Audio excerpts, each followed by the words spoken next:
다 아는 이야기로 시작하겠습니다. 제가 몇 번 설교 때 말씀드리기도 했는데요. 어느 날 평소에 근심과 걱정이 많은 한 사람이 이 근심과 걱정을 좀 어떻게든 잊어보려고 산행을 시작합니다. 그런데 그만 열심히 등산을 하다가 절벽에서 발을 헛디뎌 가지고 미끄러졌던 거죠. 죽을 위기에 처해 있는데 나뭇가지 하나를 잡아서 겨우 버티고 있었습니다. 얼마나 억울하고 절박하고 속상하든지 지금 그 힘든 거 어려운 거 좀 어떻게 좀 떨쳐내보자고 여기까지 왔는데 이제 죽게 생겼으니 얼마나 더 절박하고 어렵겠습니까? 그래서 그가 급기야는 하나님을 찾습니다. 하나님 제발 살려주세요. 얼마나 절박하게 불렀는지 그래서인지 그에게 하나님의 음성이 들렸습니다. 그럼 그 손을 놔라.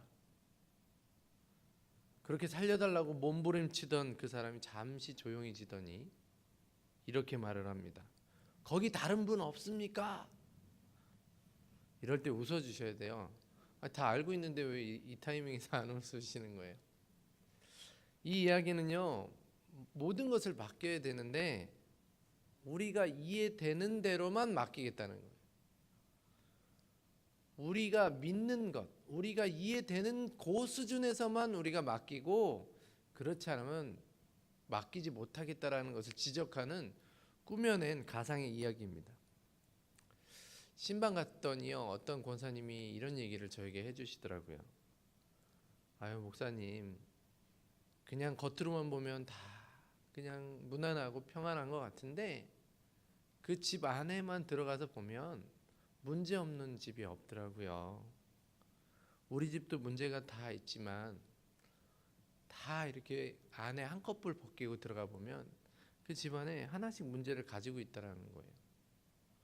그래서 제가 그게 우리 인생이 아닐까요? 라고 말씀드렸습니다. 우리가 사는 인생은요, 그런 날이 있기 마련입니다.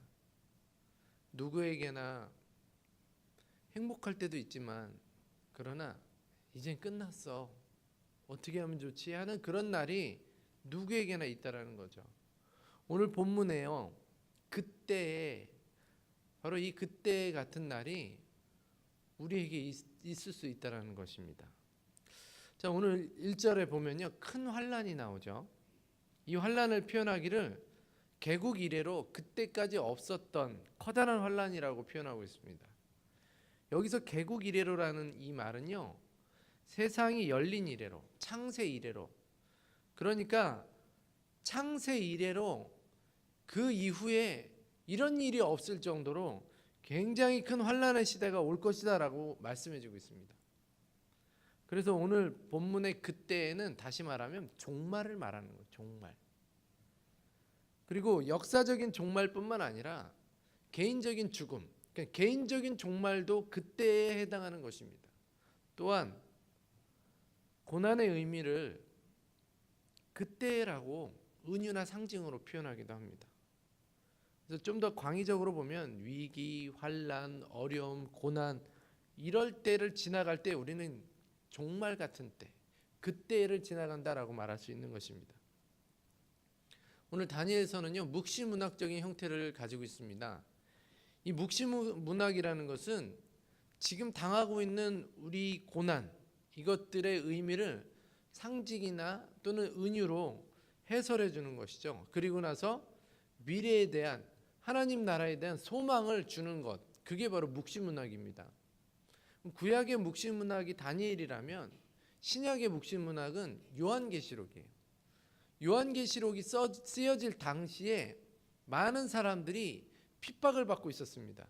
예수를 믿는다라는 예수님의 이름만을 얘기해도요, 끌려가서 사자에게 온몸이 찢겨져 죽기도 하고 검투사에게 죽기도 하는 그런 일들이 그때 자행되어졌기 때문에 그렇게 핍박당하고 그렇게 어려운 사람들에게 지금은 그것이 그렇게 어렵지만 하나님께서 반드시 하나님의 나라를 회복시키실 것이고 하나님께서는 반드시 구원하실 것이다라고 말씀하고 약속해 주는 것이 요한계시록이죠.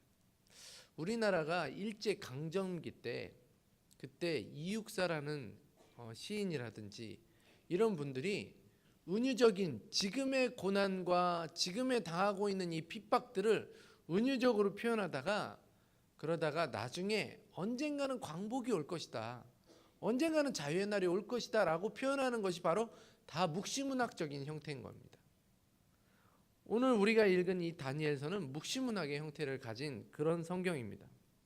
그래서요, 오늘 1절에 그때의 같은 날이 올 때 우리 믿는 사람들은 오늘 다니엘서를 통해서 우리에게 말씀해 주시는 하나님의 약속과 소망을 의지하며 그때의 같은 이 환난의 날, 그때의 같은 고난의 날, 그리고 구속사적인 이 종말의 날을 이겨내야 될 줄로 믿으시기 바랍니다. 오늘 본문에서 그럼 어떤 것이 그때의 같은 위기를, 환난을 이겨낼 하나님의 약속일까요? 어떤 것이 그때의 같은 위기를, 그것을 무찌르고 그것을 견뎌낼 수 있는 하나님의 약속일까요? 첫 번째는 하나님의 목적은 실패하지 않는다는 것입니다. 우리 1절 다 같이 한번 읽겠습니다. 시작. 그때 내 민족을 호위하는 큰 군주 미가엘이 일어날 것이요 또 환란이 있으리니 이는 개국 이래로 그때까지 없던 환란일 것이며 그때 내 백성 중 책에 기록된 모든 자가 구원을 받을 것이라. 그 환란의 때, 종말에 하나님은 큰 군주 미가엘을 보내셔서 개입하신다라고 지금 약속해 주시고 말씀해 주시는 겁니다.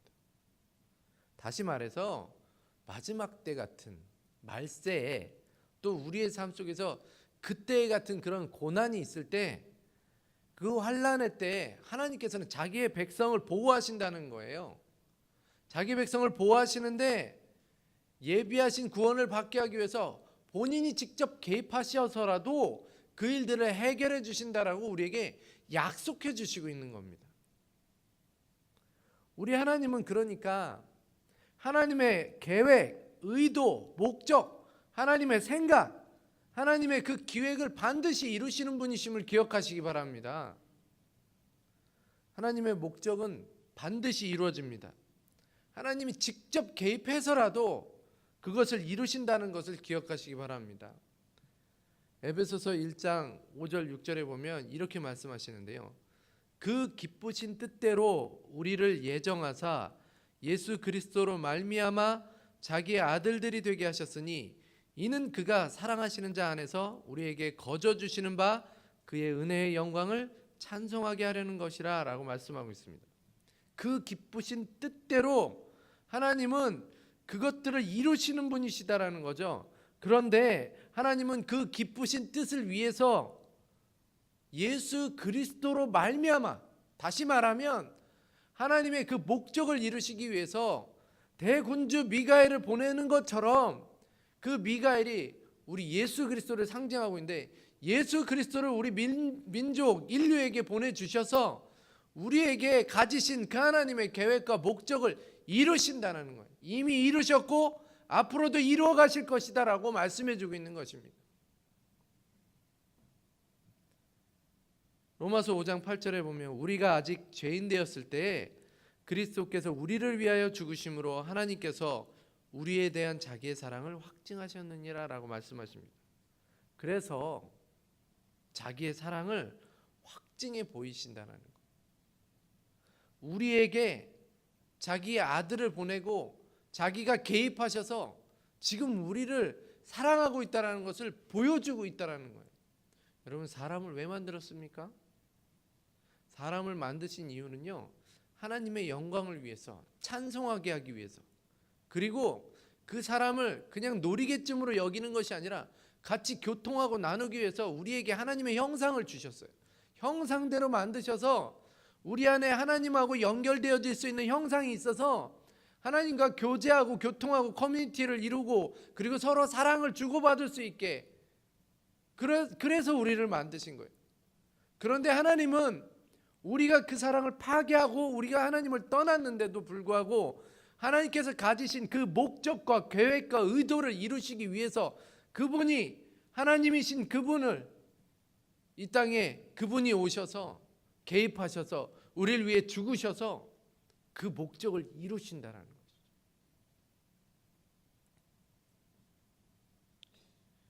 여러분, 우리 하나님은 그분이 개입해서라도 우리의 위기를 회복하시고 우리를 구원하신 분이시다는 사실을 우리가 소망으로 가져야 될 줄 믿으시기 바랍니다.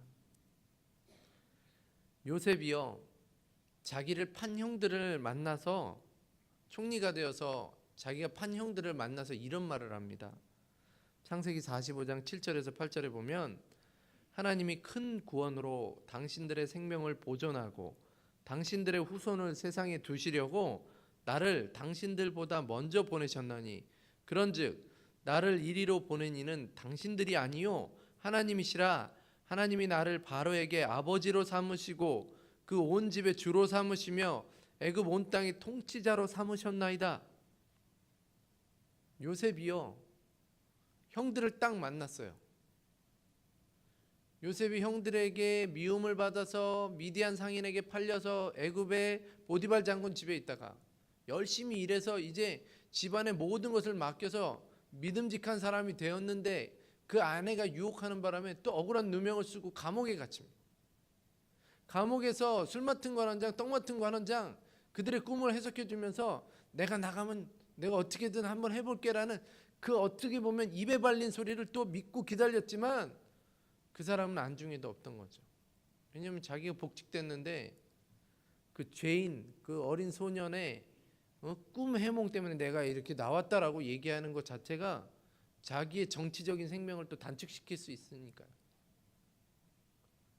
그런 어려운 가정들을 다 겪고 형들을 만났는데 그때 그 요셉이 뭐라고 하신 겁니까? 뭐라고 하고 있습니까? 형들 때문에 내가 지금 이렇게 됐어. 형들은 날 버렸지만 내가 국무총리가 됐어. 이렇게 얘기하지 않았다는 거예요. 그는 그 모든 것이 하나님이 하셨다라고 말씀하고 있습니다. 하나님이 계획하셔서 하나님이 이루어 가셨다라고 말씀하고 있는 거예요. 당신들보다 나를 먼저 보내고 나를 먼저 보내신 이가 하나님이시다라고 그는 그렇게 말씀하고 있는 거예요. 사실 그 중간에 형들의 배신, 보디발 장군 아내의 유혹, 감옥에 가는 어려움, 억울함, 술 맡은 관원의 망각의 어려움을 이겨내고 이렇게 된 것 다 내가 노력해서입니다가 아니고 내 삶에 하나님이 개입하셨기 때문에 내 삶에 가지고 계신 하나님의 계획이 이루어졌기 때문에 내가 지금 이 자리에 있습니다라고 형들에게 말하는 거죠. 나중에요, 아버지 야곱이 돌아가시고 나서 형들이 이제 두려워서 이제 아버지 죽었으니까 우리를 죽일 수 있겠구나. 형들이 두려워할 때 요셉이 뭐라고 하는지 아십니까? 내가 하나님을 대신하겠습니까? 라고 얘기합니다.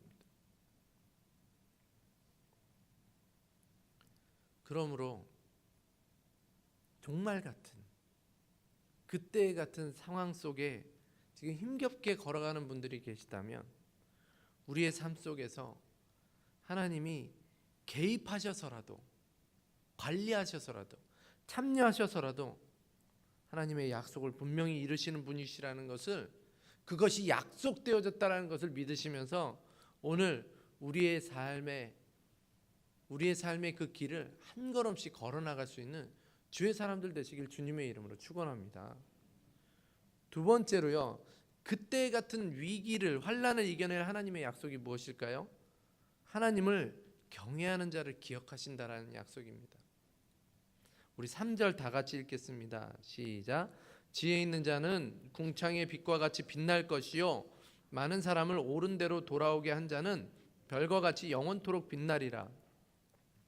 2절에서는요, 이제 그들의 부활이 일어나서 영원한 심판을 당할 자와 영원한 벌을 받을 자와 영원한 생명을 가질 자에 대해서 하나님이 심판을 하신다라는 말씀을 하십니다. 그리고 나서 오늘 3절이 나오는데요, 빛나게 할 것이다, 기억할 것이다 라고 지금 말씀하고 있는 사람들이 나와요.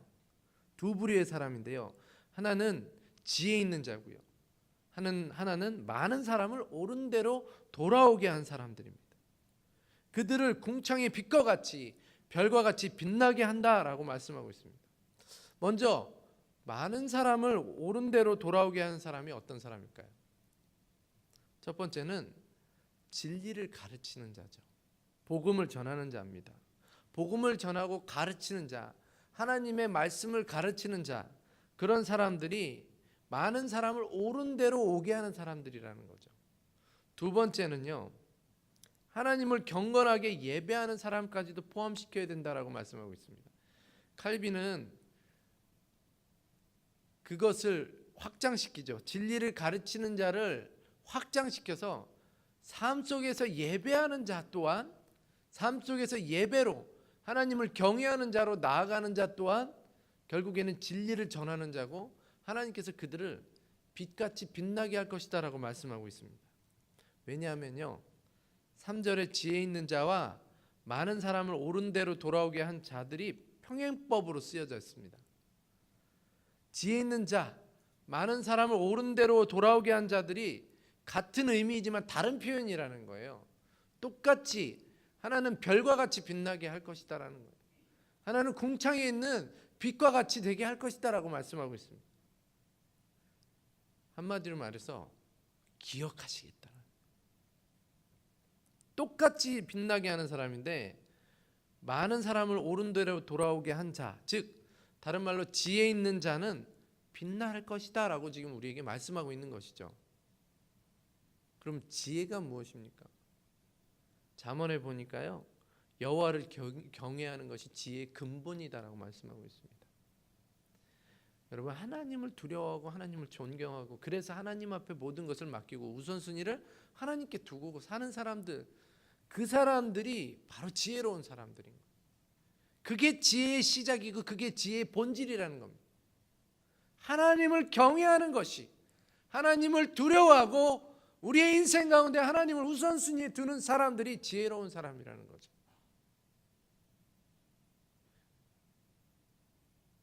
하나님을 두려워하며 존경하는 자들, 그들은요 위기의 순간에 하나님을 경외하고 하나님만을 예배하는 자라는 거예요. 하나님을 기억하신다. 그들이 하나님을 기억했기 때문에 하나님이 그들을 기억하신다는 것입니다. 그리고 그런 사람들을 통해서 하나님은 많은 사람들이 옳은 대로 돌아오게 한다라고 지금 말씀하고 있는 거예요. 여기서 중요한 것은요, 하나님은 여호와를 경외하고 신뢰하는 자, 그리고 그래서 하나님 앞에서 항상 예배하는 자로 살아가는 자를 기억하신다는 것이죠. 그런데 그것으로 끝나는 것이 아니라 그들의 그 고난의 날에도 예배하고 경외하는 그 모습을 통해서 많은 사람들이 의로운 곳으로 돌아오게 하신다라는 거예요. 그 모든 행위들, 그 하나님을 예배하고 하나님을 경외하는 그 사람들의 그 모습들, 그날에 그때에 그 힘든 중에도 하나님만을 의지하고 살아가는 그 모습을 기억해서 하나님은 별과 같이 빛나게 하실 것이다 라고 말씀하고 있는 거예요. 그러므로 우리는 그때 같은 날에 하나님께서 하나님을 경외하는 자를 기억하신다는 이 약속을 기억하면서 살아가시기를 주님의 이름으로 축원합니다. 그리고 그 삶을 통해 많은 사람을 옳은 대로 인도하는 빛나는 자들, 하나님께서 영원히 기억하는 자들이 되시기를 주님의 이름으로 축원합니다. 마지막으로요, 그때 같은 위기와 환난을 이겨낼 하나님의 약속이 무엇일까요? 하나님의 부흥의 때가 온다는 것을 우리는 기억해야 되고 그 약속을 믿어야 됩니다. 4절 우리 다 같이 한번 읽겠습니다. 시작. 다니엘아, 마지막 때까지 이 말을 간수하고 이 글을 봉함하라. 많은 사람이 빨리 왕래하며 지식이 더하리라. 다니엘에게 부탁합니다. 마지막 때까지 이 말을 간수하라고, 그리고 이 글을 봉함하라고 그렇게 부탁합니다. 그런데요, 여기서 우리가 한글 개역 성경을 보면 말씀을 봉합하라는 것은 왠지 이것을 다른 사람에게 노출하면 안 되고 지켜야 되고 막 이런 걸로 우리가 생각할 수 있는데, 원어에 보면요 1.1에게 가감 없이 말씀을 간직하라는 것입니다. 그러니까 다른 사람에게 비밀로 여기라는 게 아니고 변질되거나 이 말씀을 지키기 위해 삶 속에서 이 말씀을 무던히 삶 속에 적용하고 살아라라는 얘기예요.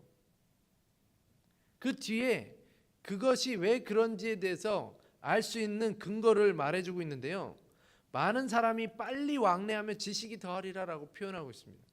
많은 사람이 빨리 왔다 갔다 이리저리 뛰어다니며 지식이 더한다. 이 지식은 칼빈이 말하기를 하나님을 아는 지식이라는 거죠. 하나님에 대한 지식, 하나님을 더욱 알기 위한 지식을 찾는데 더 많은 사람들이 그 지식을 찾으니까 이 지식이 변질되지 않게 너는 그 말씀을 너가 봉함하고 그 말씀을 지키고 그 말씀을 가지고 살아가라는 거죠. 필요할 때 보여줄 수 있게. 이것은 우리에게 무엇을 말씀해 주고 있냐면 처음에는 말씀을 따르는 제자가 극소수라는 거예요. 그렇지만 하나님을 아는 지식을 찾는 많은 제자들이 생겨날 것이다라고 우리에게 약속해 주고 있는 것입니다. 하나님의 그 능력은 처음에는 미약해 보이지만 나중에는 창대케 되는 것이 하나님의 섭리입니다. 하나님의 말씀의 씨앗이 겨자씨 같이 떨어지지만 거기에 수많은 새들이 깃들어서 그 말씀의 빛 가운데, 그 말씀의 그림자 가운데 깃들어 살게 만드는 것이 하나님의 원리예요. 오늘 말씀을 따르고 지키려는 자가 극소수이지만 하나님을 아는 지식을 찾는 많은 제자들이 생길 것이다라고 우리에게 약속해 주고 있으면서 우리가 그때 같은 위기를 당할 때 하나님은 반드시 우리의 이 작은 믿음을 통해서 산을 옮길 수 있는 그 부흥의 때, 그 은혜의 때를 우리에게 허락해 주신다라는 그 약속을 기억하면서 오늘 이 시간을 살아가시기를 주님의 이름으로 축원합니다. 그러면서 우리에게 부탁한 것이 있어요. 말씀을 잘 간수하고 잘 지켜나가라는 것입니다. 이게 무슨 얘기입니까? 그때 같은 환난, 종말 같은, 이야, 종말 같아. 지금 우리가 살고 있는 이 시대는 정말 말세야 말세야 하는 그런 상황과 같은 때에 우리가 다니엘에게 부탁하셨듯이 말씀을 지키고 견디고 그 말씀이 이루어질 수 있도록 하고 살아갈 때 하나님은 결국 그 말씀을 지키는 모습, 그 말씀을 의지하는 그들의 삶을 통해서 하나님의 지식을 찾는 사람들이 그것을 통해 하나님을 또 만나게 하고 그 많은 사람들이 그것을 찾게 되어지게 한다라는 것이죠. 우리는 종말의 때를 살아가고 있습니다. 구속사적인 관점에서 봤을 때 예수님이 오는 그때 이미 하나님의 시대가, 하나님의 나라가 도래했고, 그렇지만 아직은 하나님께서, 예수님께서 다시 오셔야지만 그 하나님의 나라가 완성되어지는 것처럼 이미와 아직 사이에 놓여있는 굉장히 갈등의 시대, 종말의 때를 살아가고 있습니다. 이때 우리는 다니엘의 이 말씀을 기억하면서 우리의 삶의 방향을 결정해야 되고, 그때 같은 이런 시기 속에서 우리가 하나님의 약속을 의지하면서 우리의 삶을 살아가야 될 줄 믿으시기 바랍니다. 그 첫 번째는 하나님은 하나님께서 세우신 목적과 계획, 하나님의 기획, 하나님의 생각은 실패하지 않는다는 거예요. 개입해서라도 그것을 이루어 가신다라는 그 믿음이 우리의 삶 속에서 일어나야 된다는 거예요.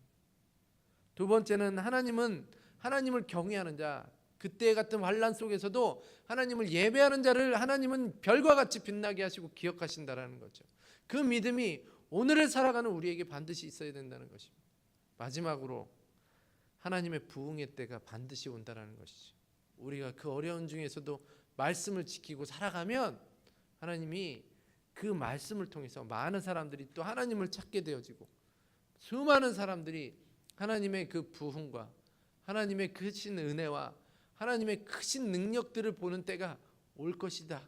그 믿음을 가지고 오늘을 살아가야 될 줄 믿으시기 바랍니다.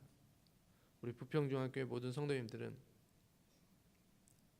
그때 같은 그런 상황 속에서 하나님을 온전히 신뢰하시고 경외하시고 그리고 하나님께서 반드시 부흥의 때를 오게 하신다라는 것을 기억하면서 살아갈 수 있는 주의 사람들 되시길 주님의 이름으로 축원합니다.